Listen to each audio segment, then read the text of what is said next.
Welcome, everybody, for the Learning Lab 25. Today, we are going to be talking a little bit more about natural language processing and sentiment analysis in Python.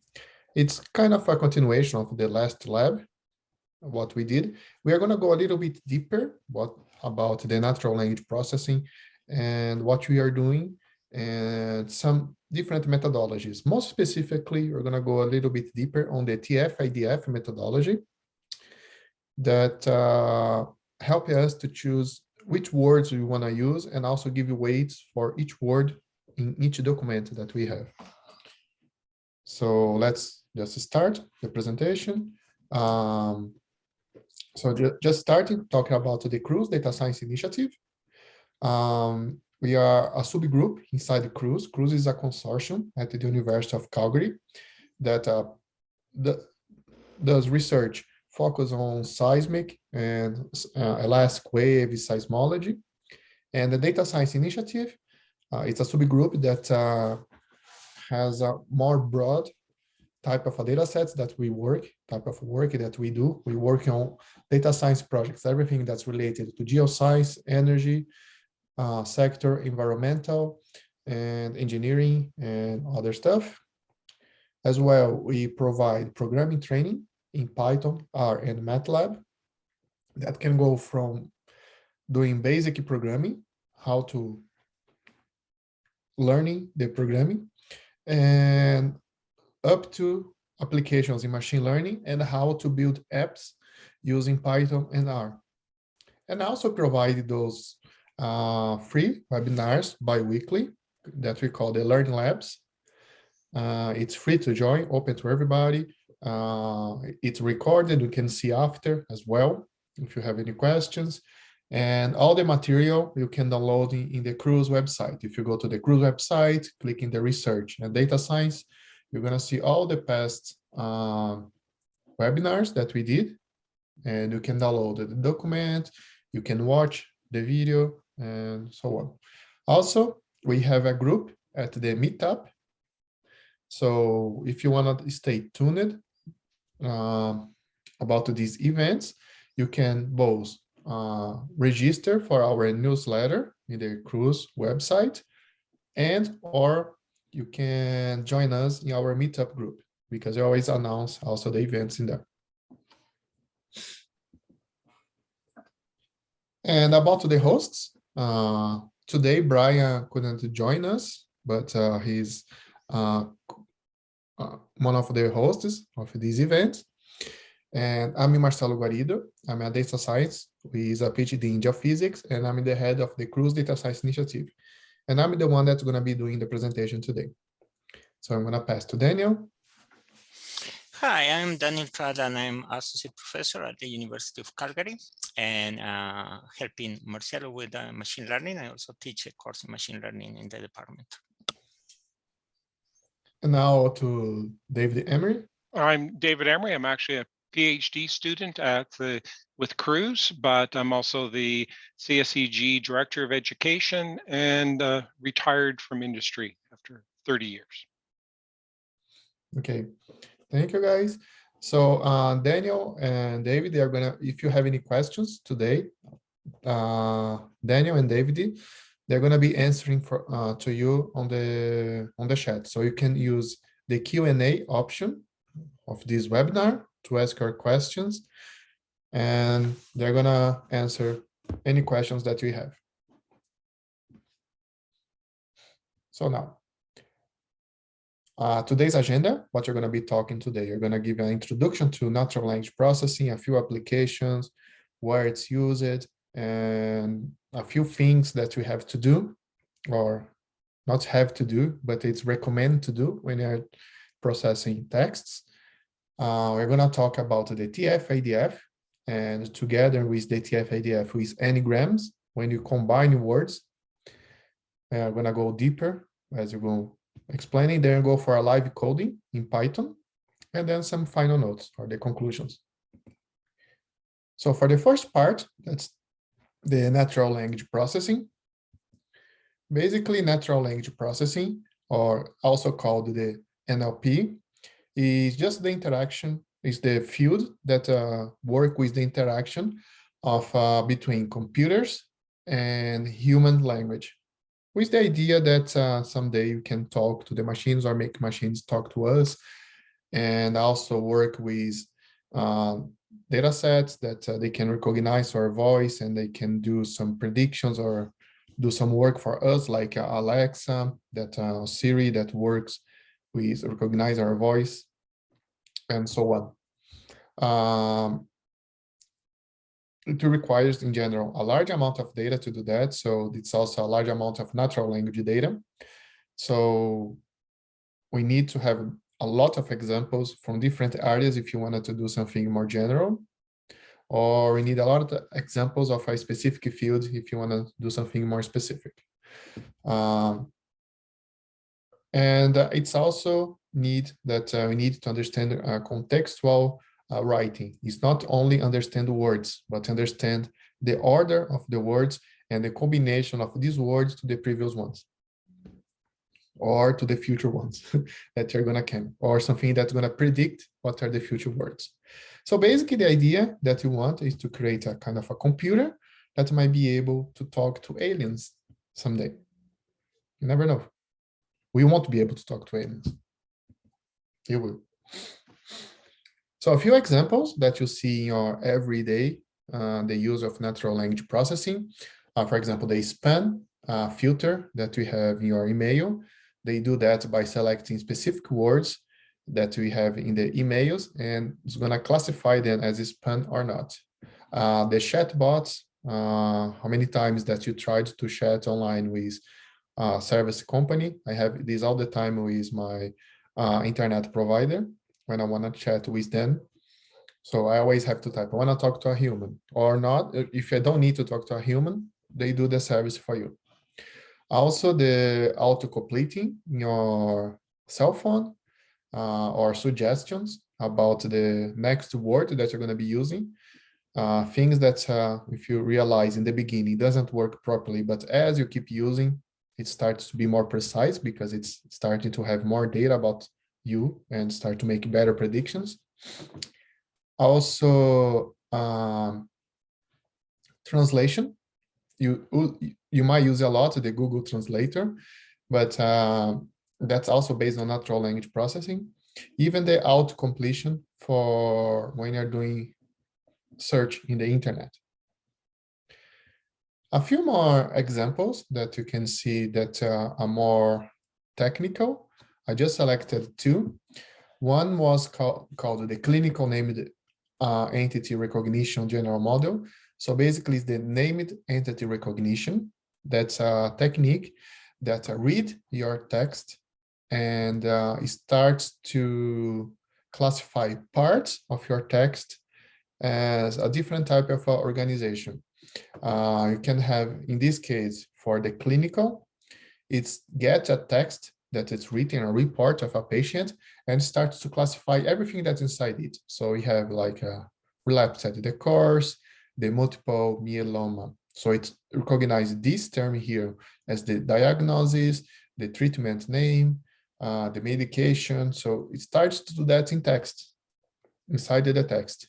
And actually you can use this in Google. So there is this web page, the cloud.google.com. I'm just going to copy and paste it here in the chat so you guys can use as well if you're interested. So it's here in the chat. So it actually works with this type of a way. So you have a text. This is an example test that already comes with the web page. If you click analyze, and you just say that you're not a robot.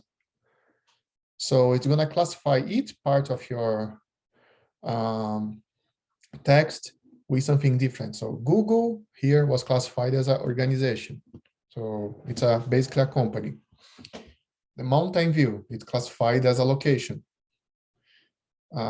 This part here, that's pink, classified as address.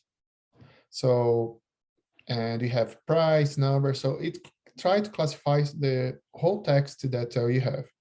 If you get one of the, for example, one of the reviews that you're going to be using today, I have it open in here.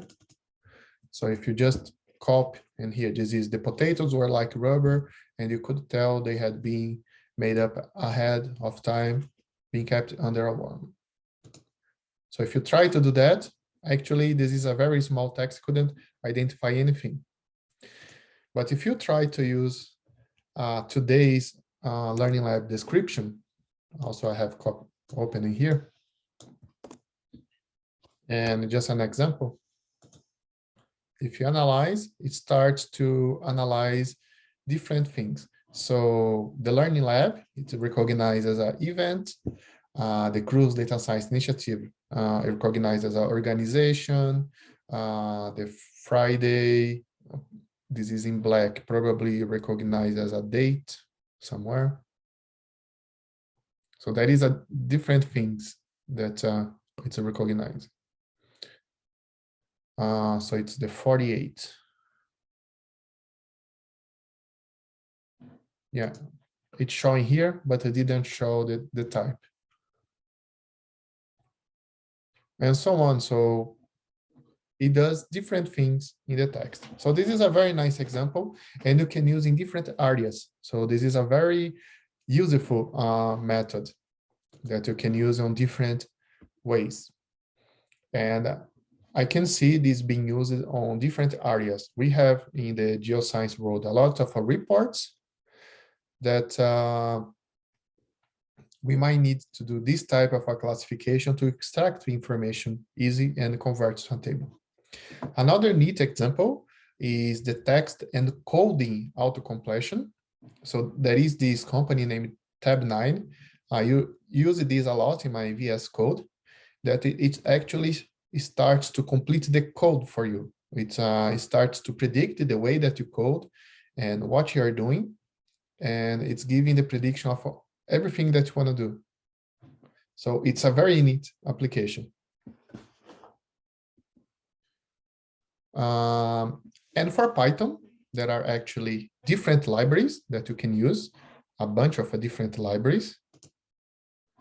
And the ones that you're going to be focusing today are the NLTK, the Natural Language Toolkit, and the scikit-learn. But the SpaceI, it's very useful. It's very used. It's very common. The pattern library, it's something new, but apparently students like to use it because it's simple to use. The PyNL, the PyNLPLJ, the text blog, the Flare, those are very common libraries, the core, NLP. So if you need to do machine learning, natural language processing, so those are the libraries that you should look first. So now starting with the natural language processing, a thing that we do is that we always have texts. We have sentences, something that it's a very unorganized data set for us. It's not a structured data set for us to use.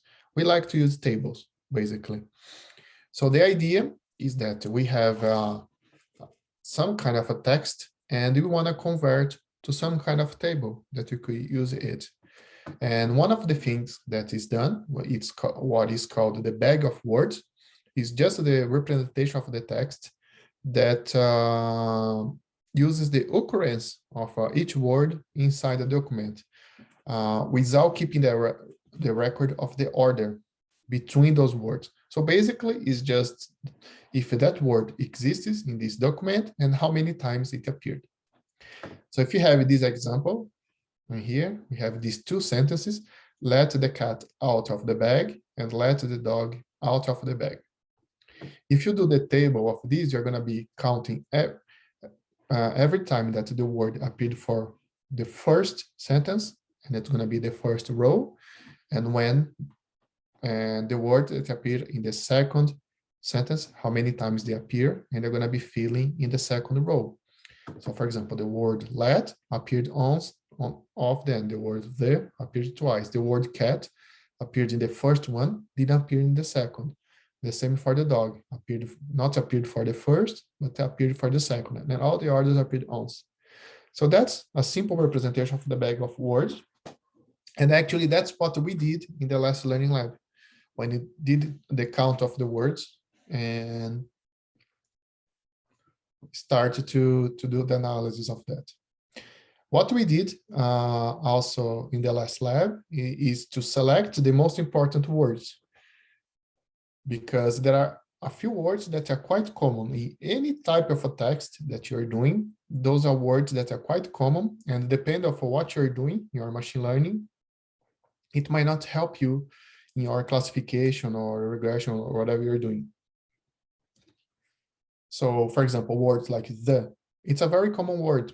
And if you're trying to do a classification, in our case today, you're going to be working with YELP reviews of restaurants, and you want to see if the review was good or bad, the word there might not bring any information about this. We want words more important, like good or terrible or those type of words. So what we do, the first thing is to remove them. So those are what we call stop words. And stop words exist in any language. So those are the stop words in the library NLTK for the English. So those are the words that basically we are going to be removing during our natural language processing. But also there are words that are specific for an area that might be quite common. For example, if you are talking about some medical reports or medical articles, so the word blood might be quite common for these reports, and depends on what you are doing. If you're doing some kind of classifications, as this word might appear on several texts several times, this is might be not important. So that could be like a stop word for the medical science. And the same if you're doing review analysis, the reviews of horror movies. So the word blood might be not important. And they might also have different meanings on different areas. So blood in horror movies might be how gore the movie is or gruesome. And in the medical could be from the analysis that they are doing of the patient, or could be levels of pressure or other things like that. So they have different meanings. So that's the part we're going to start to talk about TF-IDF. So how do we remove those type of words? Because you're not going to be try to do that one by one manually. So the TF-IDF is the term that it's called the term frequency, inverse document frequency. So basically it's an equation that it's a multiplication of the TF part and the IDF part, where the TF part is just the common locally, what we call, is just how many times a word or a term T appeared in the document D. So in the case we have reviews, each row is a different document. Each review is a document. So one review is one document. And term is how many times that word appeared in that document, like we did in the table before. This is just the bag of words, basically. And you can do even the term frequency. You could be relative that could be divided by the number of words in this document as well. And we multiply by the IDF part, the inverse document frequency. That's just the log of the number of documents that we have divided by 1 plus how many times the word, in how many documents the word appeared. Not the count of the words, the count of documents in which the word appeared. And then we have this function in here, the TF-IDF, that's just the multiplication of the counts of the words and the log of the number of documents, and divided by the 1 plus the number of times that the word appeared in different documents. And if you imagine that a word appeared in every document, so this nt is going to be equals n. So this log is going to be very close to 1. And this number inside here is going to be close to 1. And it's going to be a log 0. So meaning that this word is not important. So the TF-IDF is going to be 0. So in that table that we did before doing the count, we're going to get our count and multiply by the importance of the word. So we're not going to have just the count, integer numbers. Now we're going to have a weight for different words for that specific document. So that's what we'll be doing the TF-IDF. And we're going to be showing how to do that in the coding today. Also, there are a few things that you're going to be working today is about the n-grams. So n-grams is when you are combining words. Could be also combine parts of the words, but here we're going to be combining words. And I'm going to explain how to do that. When you are talking about doing the bag of words, we are talking about just words by itself. But then we could also do the combination of 2 words. For example, if you have here, the food is not good. We could create a model that's going to use only individual words. And you have a word here that's denotes negative thing, that denotes that negative feeling about this food, and the good that could be understood as a positive feeling about this food. And it depends of how we create our model and the combination of the TF-IDF, this could be classified both as negative, if not is more important, that I really believe that not is going to appear a lot. So that might be unlikely for the not to be more important than the good. So there is a high probability that this sentence would be classified as a positive review. But what we can do, we could include the term not good, because not good is negative. So that's what we call a bigram. We combined the 2 words, and we combine 2 words 2 by 2 all the time. And then we are trying to use all those 3 information and try to come with classification of this sentence, if it's positive or negative. So basically, that's the idea of the n-grams. And I'm going to make it a little bit more clear in the programming. So now let's go to the live coding. So that's the code that is going to be available for you after this session, probably next week. What you're going to be doing today, you're going to be working through the restaurant reviews from YELP. If you click in these, you're going to go to this ICU machine learning repository, and you can download the data set here. So this data set has different files inside, not only the YELP, has other ones. I'm just selecting the YELP file. And what you're going to see is that it's a text file. It's a TXT. So it's not a CSV file, just to make sure. And when you open it, it's just this text file that contains this type of information. We just have the review and what is the classification, if it's positive or negative. 1 is positive, 0 is a negative review. And we don't have the name of the columns, and it's not a comma separated file. So it's separated by tab. And that's how we're going to read this file. So just coming here. So that's what we're going to do. We're going to read this file and start to do our analysis. So that's the part that I'm going to stop my video so you can look for the code better. So initially, you're just going to be loading pandas and NumPy, just in case if you need to do any type of calculations. And then we have to read our data. So it's a text file. I save it in a folder named data. That's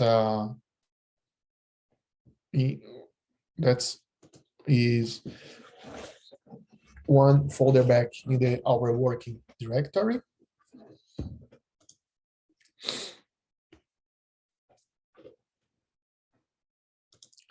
And we are going to read these as we read a CSV file using the pandas read CSV. And instead of using the separation to be comma, you're going to be using the separation to be this -t. That means tab. So it's separated by tab. And you're just going to set the header to be none.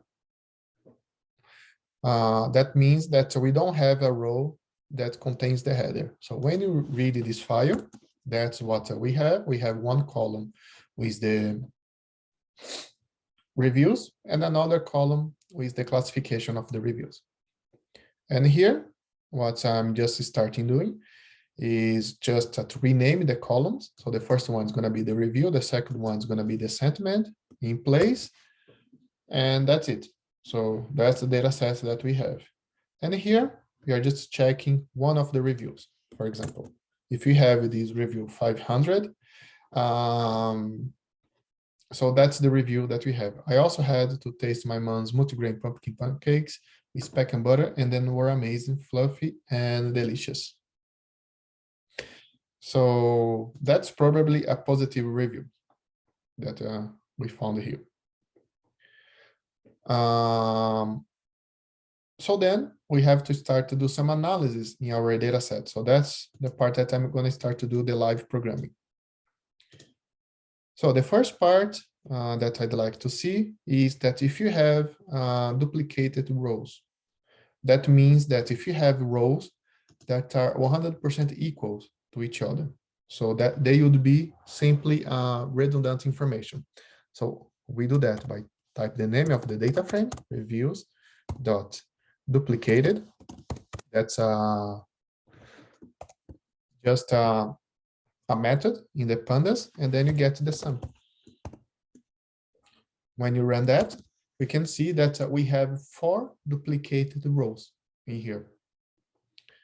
That means that we have some rows that are exactly equal each other. So let's see what they are. So we get the reviews, and then we just have to select the rows that are duplicated. So we get the reviews dot duplicated, and then we have to set the keep equals false, and then we set equals true. So we're just gonna get the rows that are duplicated, only the duplicated, and set to true. So when you do that, so those are the duplicated rows. So you have here, I love displays. I love displays. They're exactly equal with the uppercase, with the punctuations, and in the sentiment. So they are not, probably they are not wrong. They are very common reviews that you can find in any type of reviews in the internet, like I won't be back, the food was terrible, I would not recommend this place. So that's very common for several people writing the same way. But for our machine learning, that you're going to be doing a sentiment analysis, try to do the prediction, this is just a redundant information. So we're going to remove our duplicators. And how we do that? We just do reviews dot drop duplicates, and we're just gonna do in place equals true. One thing that we have to do also is to reset the indexes, because we're gonna be removing probably the second ones, and the index are not reset automatically. And if you don't do that, when you do the train test separation, you might have some issues when you try to combine the predictions with this. So, and then we can do just reviews dot reset index, and then set the drop equals true, means that it's not going to try to save the current index as a column in your data frame. And then we do the in place equals true. So meaning that it's going to be overwriting our data frame. And then you can print the reviews. And I just have that typo here. So in place true. Now we have this new data frame with 4 less rows, because previously we had 1,000 rows. So our data set contains 1,000 reviews. Now we have 996 reviews. We can also start getting some information of the data set. First, let's see just the info.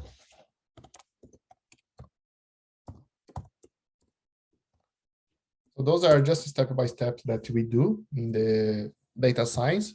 When you get the data, we just do the first analysis, checking everything. And you can see that you have 2 columns with 196 entries or rows. We have no news. The number of non-news is 996 for both. So it's suggesting that you don't have any missing values. And the first row, the first column is an object because it's text, and the second one is integer. We can also count if you have a balanced sentiment. So if you are working with balanced or imbalanced classes. So what we do like that. We just get the reviews, and then we select the column that we want. That's going to be the review, the sentiment column. And then we do the dot value underscore count. So that's going to count each one of those classes, how many times they appear. So we have 2 classes, one is 0, and one appears 599, another 597. So it's well balanced. So I don't have to worry about imbalanced classes. And just another way to check for missing is we can do, because sometimes just looking at that, we don't know how many missings we have because you have to do a calculation in our head. So sometimes you can do just in a simple way that you do the reviews dot is na dot sum, and that's going to print for you how many missing we have on each column, and you don't have any missing data. And then we're going to start to do our natural language processing steps. So there are a few things that we're going to do our analysis. The first, we're going to remove punctuations and convert everything to lowercase. So all the words are equal. Then we're going to be removing the stop words. Then I'm going to do a word cloud. It's just a nice plot that you can do with the most common words that we have your data set. It's just fun to do. And then you're going to go for the TF-IDF and the anagrams. And after that, we're going to the machine learning part and try different machine learning methods. So the first part, we're going to be removing punctuation. So we did that in the Learning Lab 24, and we explain what is the make, trans, and the translate, where we're going to be using the library string. We are going to getting and removing all the punctuations from each one of our reviews in our data set when using the apply and created in this function remove punctuation. The only difference that you're doing today, you're just including this dot lower. That means that every word that's going to appear in here, or every character that is going to appear in our sentence, is going to be set to be lowercase. So that's what we are doing. We are getting a text in here, and then we are translating, meaning that we are converting one character to another, and they're using this string make it trans, where we are not changing any, we are not replacing any character. That's how this make trans works. This first one, what is the original character? The second one, what's going to be the one that you want to replace? You're not going to be doing that. And the third element here, meaning what are the characters that you wanted to set as none. So we are getting all the punctuations. Then we do the apply to apply all the reviews. So we're going to be creating this new column named the review non-punctuation, where we're going to get the reviews without the punctuations. Now, if you print, So that's what we have. So we have this wall of displays where you had three dots and two uppercases. Now we just removed all the punctuation and converted everything to lowercase. Even the example that we showed before, the 500, I also had to taste my mom's multigram pumpkin pancakes. That is something that I like to point, that we are not going to be working with that today, but we have to check that the month in here, became a plural, but before it was apostrophe S, meaning something that belongs to her mom. We could be using some dictionaries in English and using different corpus that you can download from the internet and create a huge dictionary where you could combine, where you could convert similar words that are basically just plural, singular, or even if it had some kind of a conjugation, but without changing the meaning of too much the meaning of the word, you can convert to just one. So we can have a more filtered data set and something more concise. Okay. The next, what I want to do now is, now that we removed punctuations and put everything as lowercase, do we have more duplicated rows? So we can check again. So let's see.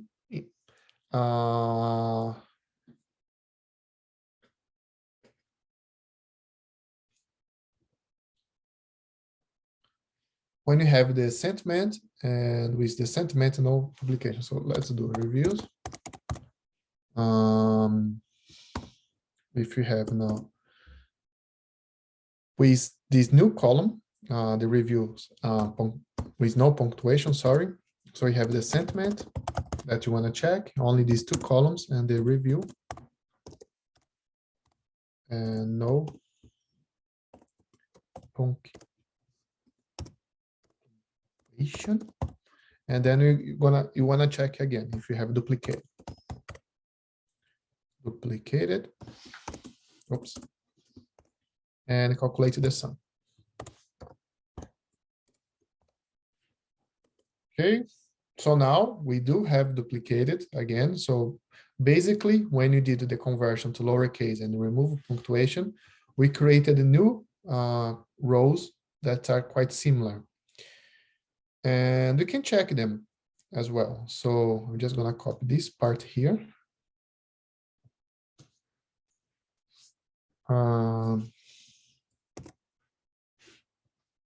Just copy all this part here,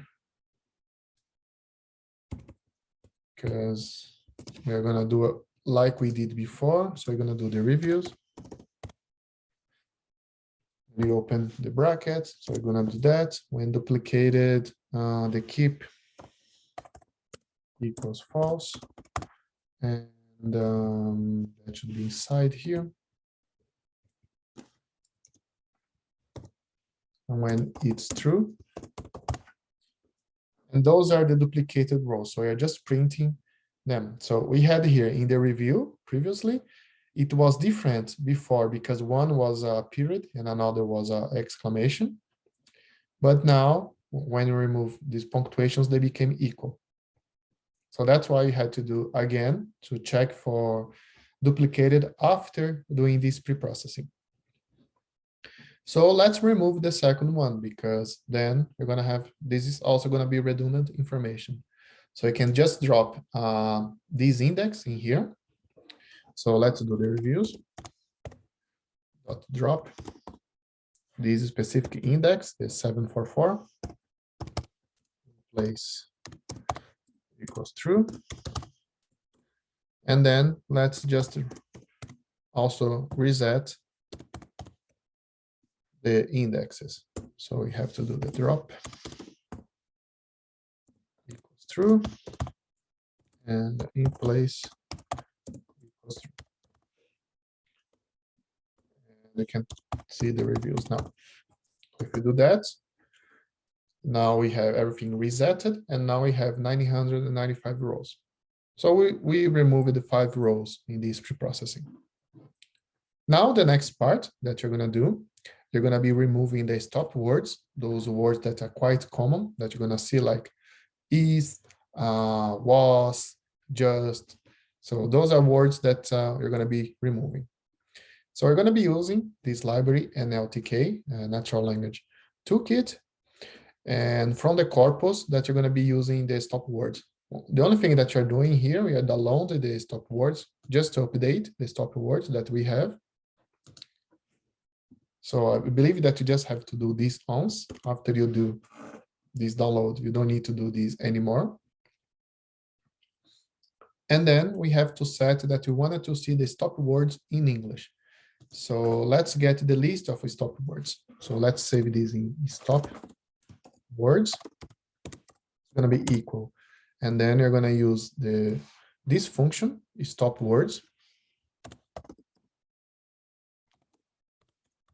And then you're going to get the words in English. So we are getting what are the stop words in English. And then I'm going to print them. And I'm going to print sorted to be better for us to look. And the stop words. Oops. So when you print here, those are all the stop words that we have. If you get the length of it, len stop words. So it's saying that we have 179 different stop words. So what I'm gonna do now, so I'm gonna remove for each one of those reviews. We are gonna remove those stop words, and they're gonna do that using list comprehension. So we can do this way. Let's do reviews. Let's create a new column with all the stop words. So we are going to call the reviews clean.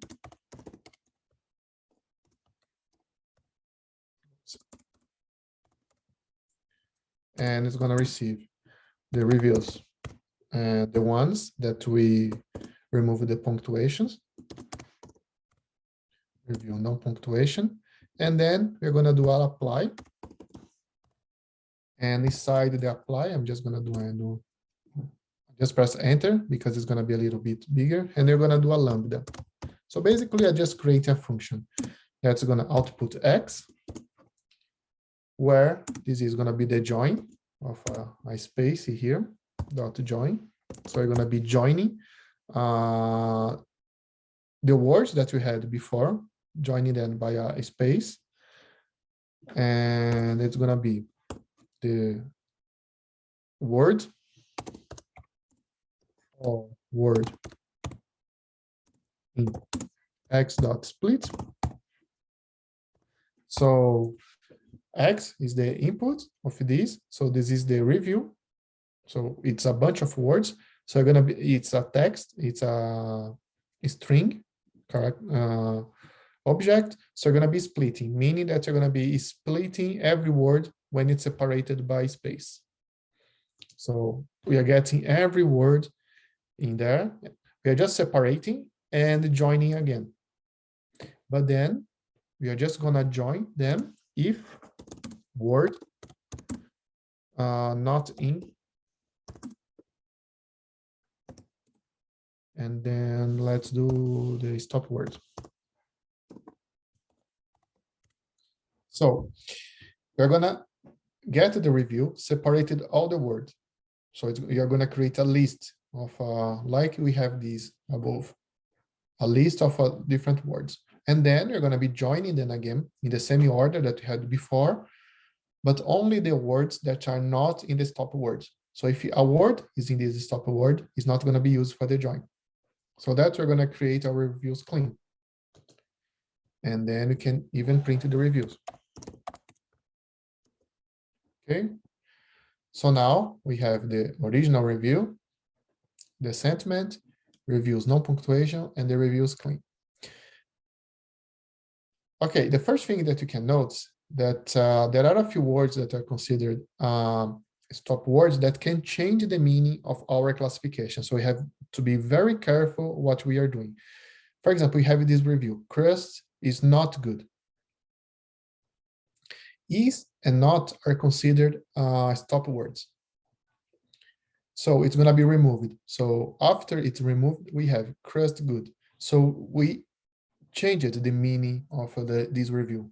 So we cannot use the word not as a stop word here, because remember that we showed in the presentation, we might have feelings of people say not good or not bad. Not good means bad and not bad means good. So we need to use this not in our reviews. So what you're going to do, you're going to keep the not and the no, for example, no good, or can be also something very used. So what you're going to do, you're going to do not stop words. It's going to be equal.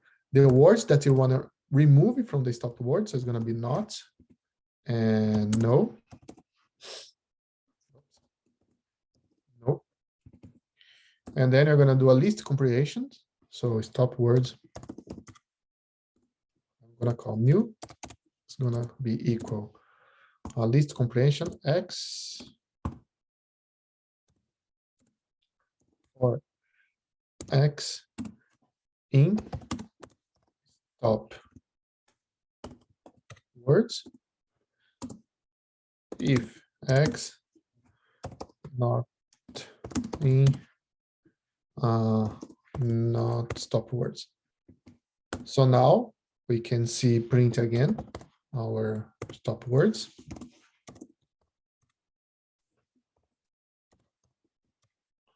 The stop words new. And if you look here, this is in alphabetical order. We don't have the word not or no. So we just removed those two. There was a question before for me, why don't you remove the won't? Because won't could have this meaning as well, wouldn't. We are not going to remove this because remember, we removed the punctuations in our data set. So we're not going to have the word won't. We're going to have it together without the apostrophe. So we don't need to worry about these ones. So now we can do the same thing that we did before to remove it. Our stop words. So I'm just going to copy and paste here. The only difference that you're going to use the stop words new in here. When you do that, now we have the review with the not removed, and we still have somewhat the meaning of this review. Crust, not good, and not tasty. So we need to be careful when you're doing these steps. Okay, now that we basically are having our data set mostly done, let's just remove one of the columns, the review non-punctuation. We are just going to keep the original one, the review, so we can compare when you do our modeling, try to understand what's happening. And then the sentiment, because it's our target, and the review clean that you're going to be using to be creating our bag of words and the TF-IDF. So can do that.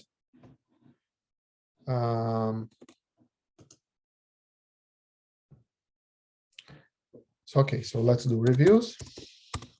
Dot drop, and then what the column that we want to drop is going to be the review underscore no punctuation, and then it must be the x is equal 1, meaning that you are removing a column, and in place equals true, and then reviews. So when you run that, now in our data set, we just removed the one column. We're not going to need to use that. So now this part is just a fun part, how to create a word cloud is just to create a plot of the words that we have in all of our reviews, and the size of this word that you're going to be plotting is proportional to how many times this word appeared in the whole data set. So we're going to be loading this word cloud library and this word cloud function. So we do that. So what we have to do, we have to convert this column in just one single large text file or text object. So we're going to be appending one after the other. Sorry, this one will close. We're going to just be appending one after the other. And we can do that by using also the joining. So let's just create a text that's going to be equals, let's separate by space, dot join. And you're going to receive a text for text in review,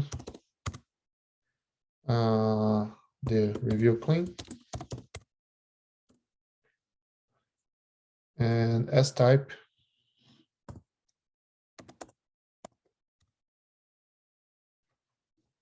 string. So basically, you're just creating a very large report, we would say, when you just print the text. So that's what is printed. I'm just gonna do that. So those are all the reviews, one after the other in just one single object. If you see here, and that's a huge one. I'm just gonna click here so it became small. And to do the plot now in the word cloud, we just have to create an kind of an image. So that's how the word cloud works. So we're gonna create just the word cloud. So that's the object we are creating. It's gonna be word cloud, and we just have to set what do we want for the background color, the size, and so on. So I want to do the background color to be white. I have a white background in here. I want width. I want this to be a high definition plot. So I'm gonna do the 1920 and the height will be 1080. And then we have to generate this plot. So I do the generate and the text. When you run that, you have nothing. You just have this object, word cloud. If you do that, it's just an object, word cloud, that you still have to plot. So what we do, we just do the pyplot now, the matplotlib. So we just create our figure.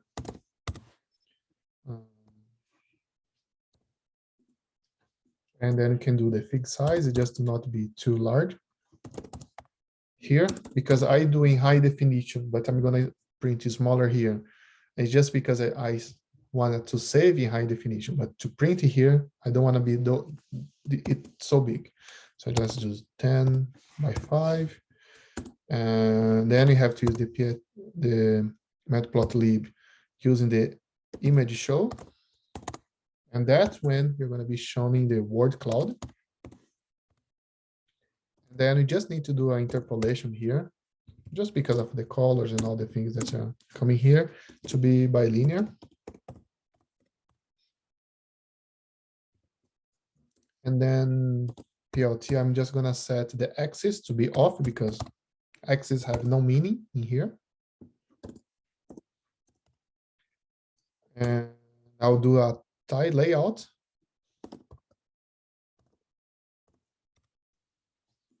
And the pad equals 0.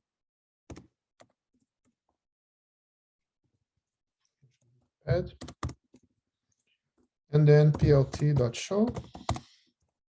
So just now we are plotting the word cloud. So we see that a place, food, good, service are the most common words that we have in this data set. We have a few that appear a lot, but are still might not be so important.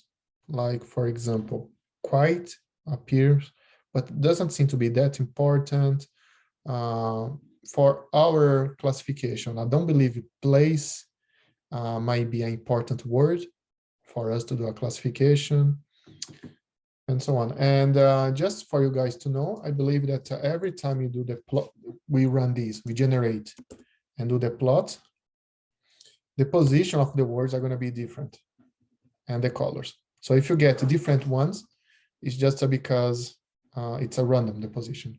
If you want to have a black background, also, you can do that. And that's how it's going to plot. And depends on how you're doing the presentation. This is easier to see than the white background. Okay, so now let's do the TF-IDF. So for the TF-IDF, I already have the code done here. You're going to be using from the scikit-learn this feature extraction.txt. You're going to be using this function named TF-IDF vectorizer. And actually, this is a quite complete function. We could use this TF-IDF, and the only thing that we had to do was to remove punctuation, because it could work for you here to convert everything to lowercase, to use the stop words, and also we can set what are the n-grams range that you want to use, what is the minimum and the maximum. Remember, the n-grams, they're going to the TF-IDF is going to return a number that can go from 0 to whatever. What you're setting here is that we want to remove, if you want to keep the most common words in here or the most rare. So when you put 0 to 1, it's just a percentage of how much you want to do. And they also need to be decimal if you want to do percentage. If you don't do the decimal, it's not a recognized percentage, meaning that you're not going to remove anything from this data set. You're not going to remove any percentage with the lowest TF-IDF scores or the one with the highest TF-IDF scores. Why you want to do that? Because sometimes you wanted to remove words that are very common, that appear in almost every document. So they are probably not going to help us to do a good classification. And also the very rare words that could be typo or words that are not used, not commonly used. So they also might just be some outlier in our modeling. So you want to remove in both sides. This n-range gram means if you want to keep just a singular words, or from singular words, or if you can do singular words to 2 words, or bigrams, or just the bigrams, and so on. So let's just show you, if you don't do anything, you just do the TF-IDF, and you do the transformer. We just created this object, the vectorizer, with the parameters, and then we have to do a fit transform of these vectorizers of the column of the data frame that we want. If you just use singular words, you're not going to be doing bigrams and not removing any of them, you're just going to create this object. Oops, I forgot to run this before. And what did I do wrong?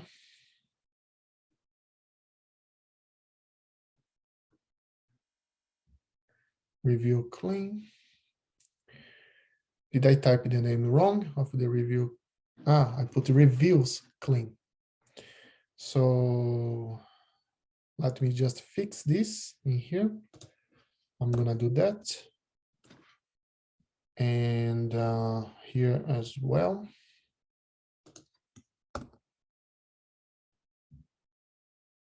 I just put wrong name in the column. So I'm gonna just rerun everything from the beginning. So I'm gonna do that just by the kernel. I'm gonna restart and clear output. And then Now that I'm in this cell, I'm just gonna cell and run all above. So it's gonna run everything until this cell where I was. And apparently I had an error somewhere. And it's here because it's review. That's okay. Now we are going there. It's nice to have errors. You learn a lot. So now let's do the TF-IDF. So now I created the term here, the vectorizer, and I fit it with the reviews that we had. And those are how many words it is using. So basically it's converting each word for a column, the TF-IDF. So it's using 1900 words. I believe that if you even don't use this, actually, yeah, that's how many words we are using, 1960 words. Remember, we have a little bit less than 1000 rows, and we would end up with more columns than rows. So we can't use all the words. So you're gonna have something that you cannot solve. So what we're gonna do here, those are magic numbers that I just found. The minimum for the in percentage for that you have to remove is 0.006 and the maximum is 0.2. And now just showing first what are the unigrams, just the singular words when you do that. So now we have 201 words, and those are the words that we have. So each one of those words are converted to a column, and we have a number for each one of those columns and for each one of those rows. We can do that as well. So those are the words that were kept by the TF-IDF. We can do also the bigrams. Just check the bigrams. So you go from 2 to 2. And when you do that, so we have just 11 words. And those are the bigrams that were kept. First time, food good, go back, going back. So that's the part where that dictionary could be important, because go back and going back, they have similar meaning. So we could combine those two in just one, and we could have a better representation of this term. But you're not going to be doing this today. Even the food good or good food. So they could have the same meaning. So we have great food, and that also could be very similar to good food. So we could get similar meanings and try to combine in just one. So great place, great service, not good, really good could also be increased as great food, or you could keep it really good, because really might be even better than great. We don't know. Depends on what you want. And would not. Those are the terms that are kept by the bigrams. Now, if you want to use the unigrams and bigrams, so you can just put the range here to be 1 and 2. So you're going to have unigrams and bigrams. If you run this, now we have 212 elements, and those are all the things that you're going to be using. So we have the unigrams, and they also have the bigrams, like go back. We have the great place, great food, and this is all combined in here. So those are the words that you're going to be using as features in our modeling. And also we can extract, so this is the column name that you can imagine, and you can also extract what is the array for them. So for the first word, that is absolutely, for the first element, so it got a TF-IDF 0, because probably the count in there was 0. So we have a few numbers appearing here. So what you're gonna do here now is to convert this to a data frame, so it's better to see. So we have this array, so we're gonna use the pandas data frame. So we have this X that we just created. We are gonna get to array, that is this simple array here. And then the column names are gonna be those words that we get out in here. And then you're going to be including the columns, the sentiment, the review, and the review claim in this data set.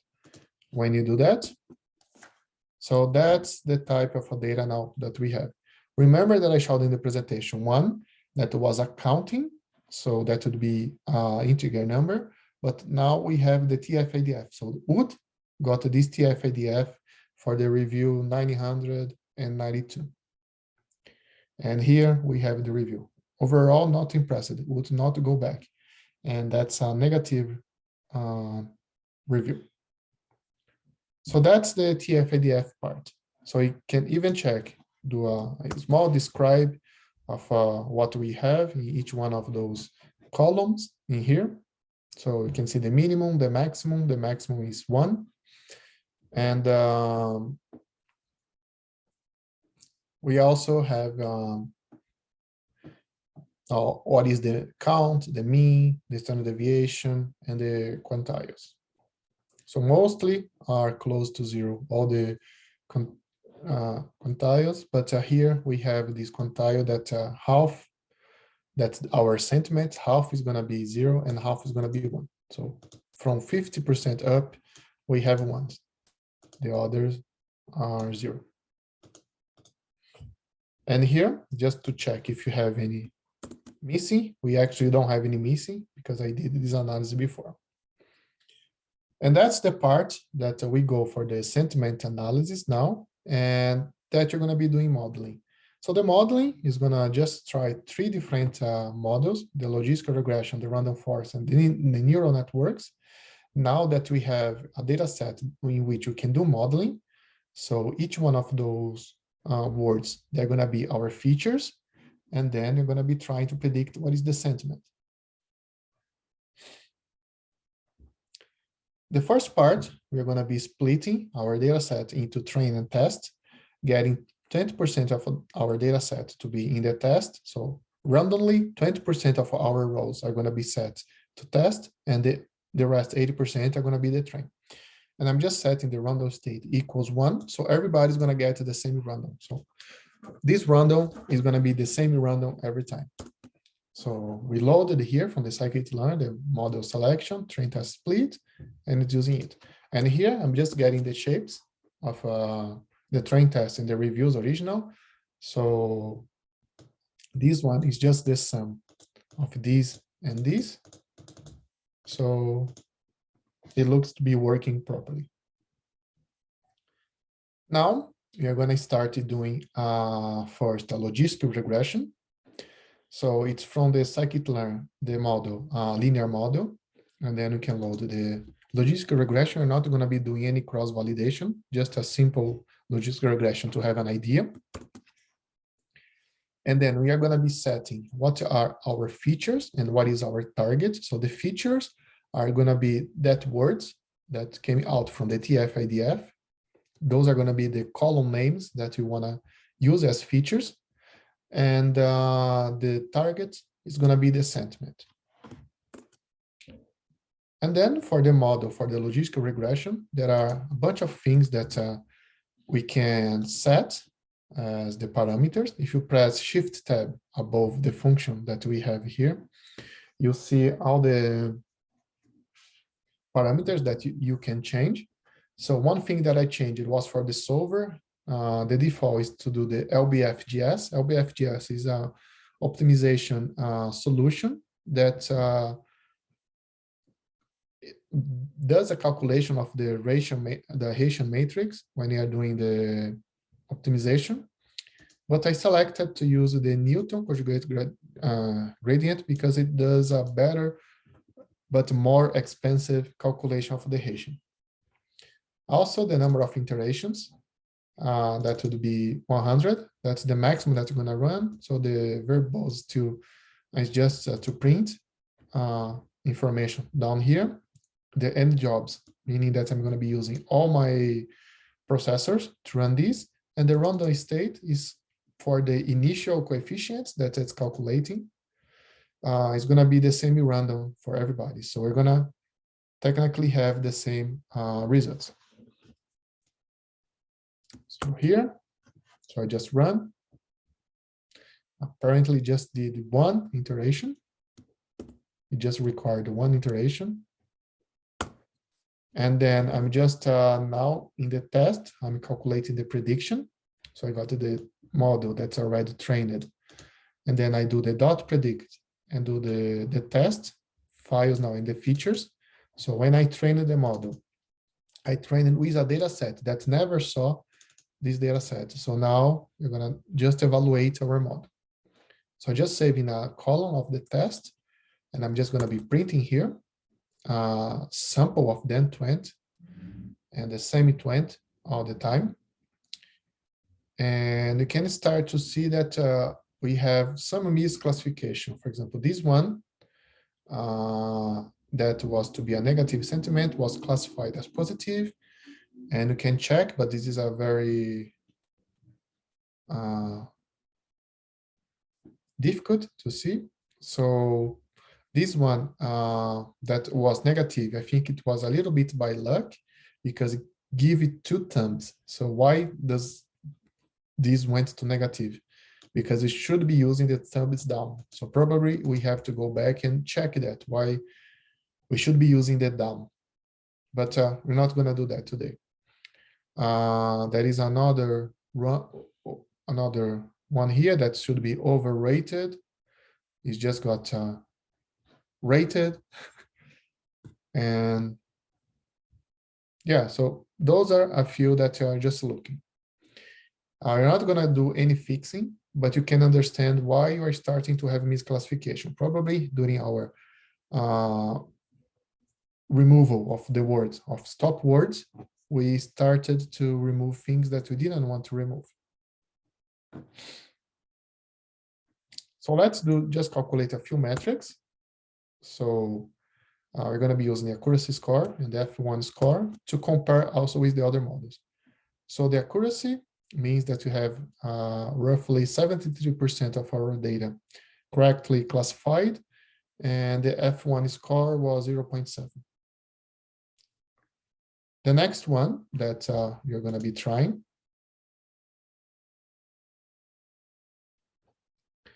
is the random forest. So we have the random forest is just an ensemble classifier that's combining different decision trees. What you're going to be using here, you're going to be using 500 trees and a maximum depth of 25. Usually, when you do random these ensemble trees, you use a small number for that, for gradient boosting or for random forest. But as we have a lot of features, it actually got to be better when we did with 25. It's a quite deep tree.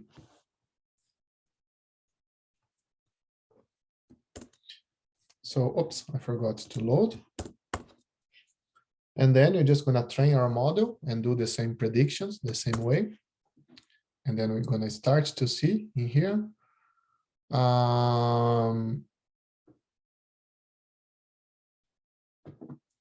So we have a few misclassifications, but apparently have less than the, a little bit less than the logistical regression, but we have to see in the metrics.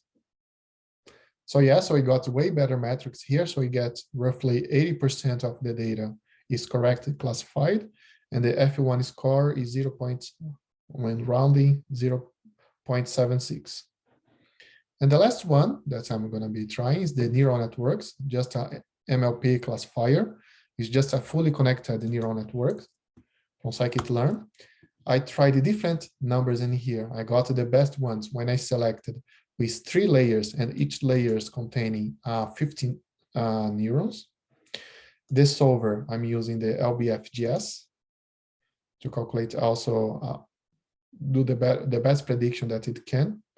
The maximum number of iterations, you're going to be doing 1,000 iterations, and the activation for each one of those neurons, you're going to be using the ReLU for activation.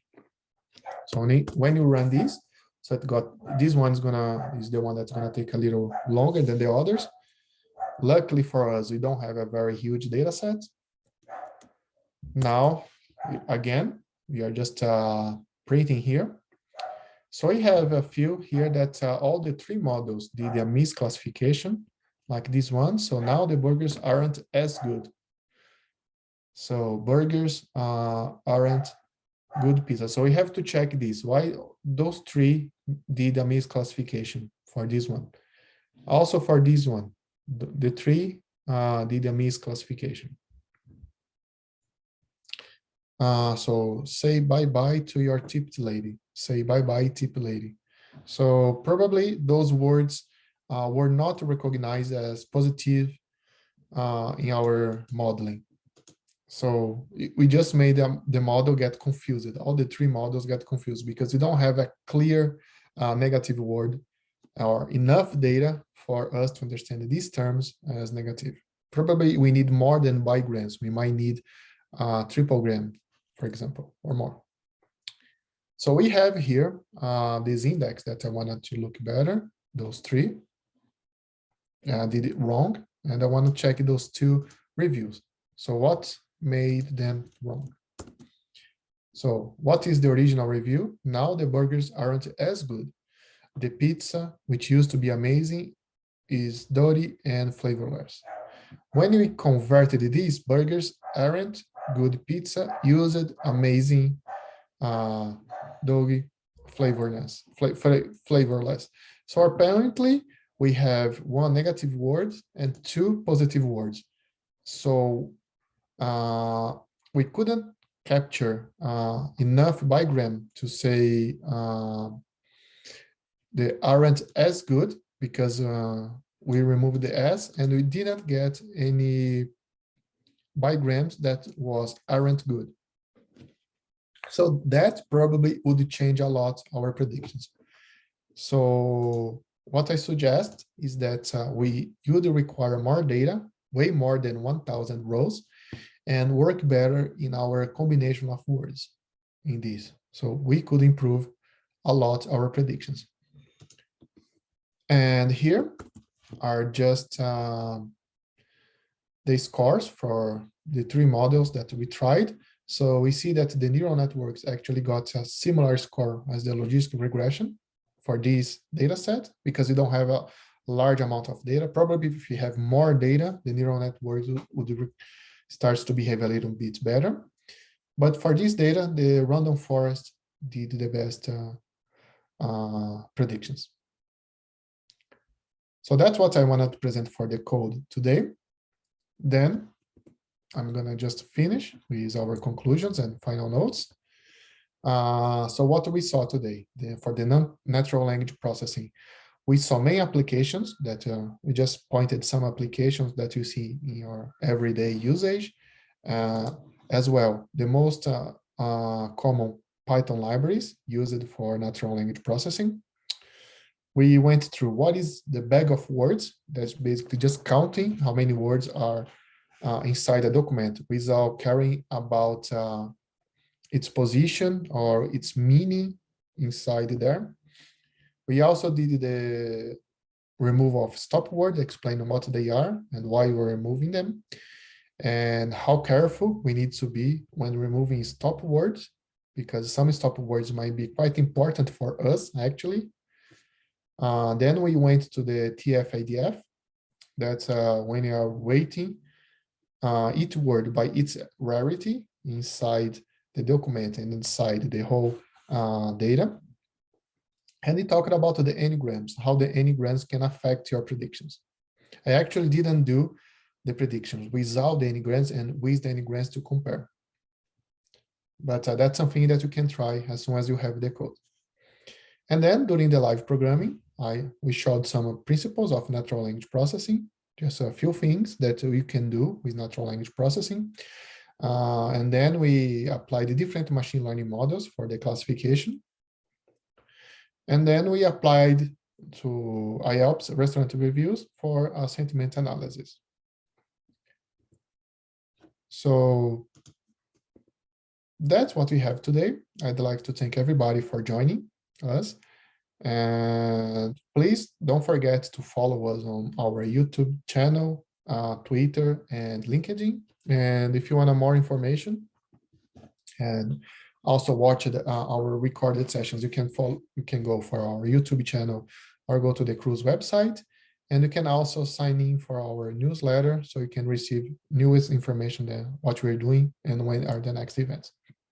So thank you. And if you have any questions, now I'm open to answer. So I see a question here about Robson. Marcelo, do you know if it's possible to extract text from Instagram posts to perform similar analysis? Yes, you can do that. That's called web scraping. That's actually very used. You can create corpus using this web scraping, and you can create a large dictionary of words, and as well, you can do this type of classifications using Instagram posts. Yes. So have any more questions? If you have questions, you just send in the Q&A. I think people are doing that. Well, Bob and I have just been kind of passing back and forth because he was excited about decision trees being the winner, and I was saying I like the gradient boosting. Of course, that's just another type of decision tree. So just using the residuals, but what's your comments? Oh, I see. I know, because Bob is a big fan of gradient boost. I know that. And yes, I like a lot of decision trees and the ensemble trees method. Like you can use the random forest, the extra randomized trees, the gradient boosting. Usually when I'm doing machine learning and I'm doing classification or regression, if I have a good understanding of my data, I like to go for the gradient boosting first using the XG boosting library. But that's just a preference. I'm not saying that it's better. It's just because I prefer to use. But yes, I'm a big fan also of those trees. So any other questions, guys? Feel free to ask. Don't be shy. Well, the other one would be, of course, to send Marcelo or I at Cruise a email, and more than happy to have any discussion later.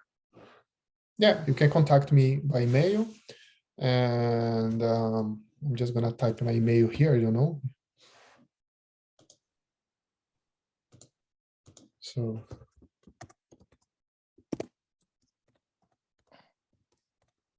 if we have questions, you can send me an email. And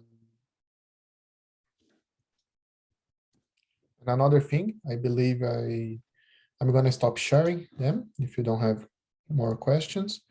I think I forgot to share that web page from Google. I think when I shared, I just shared with the panelists. Sorry about that. And now you can access that web page that does the NER, sorry, and that's going to classify each part of your text.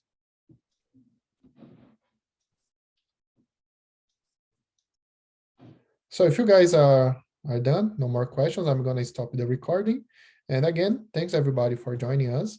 And we are not going to have the next one on the February 25. That would be 2 weeks from now, because it's the reading week at the University of Calgary.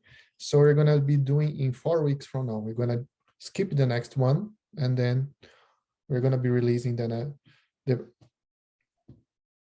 name and what you're going to be doing soon.